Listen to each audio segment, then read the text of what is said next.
All right, we have our rocks rendered. Let's do a little bit more modifications to them.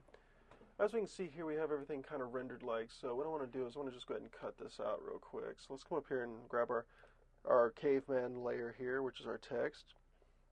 We'll hold down Command key, select it like so. Let's come back up to our layer 2. We'll just say Command I to inverse it. Oops, not like that. Shift Command I to inverse it like that. We'll just go ahead and hit delete. Get rid of all that. Command deselect. There we go. Now we have a little bit of caveman text going on, a little bit of outglow like so. That's quite alright. We like it like that. So let's move on. Let's add another filter to this. While we got to collect layer 2, let's go to filter and let's say something. Let's add some noise to it. So let's go to noise and let's choose median like so. And you know what? Let's bring our radius up to 9, our pixels up to 9. That looks pretty good.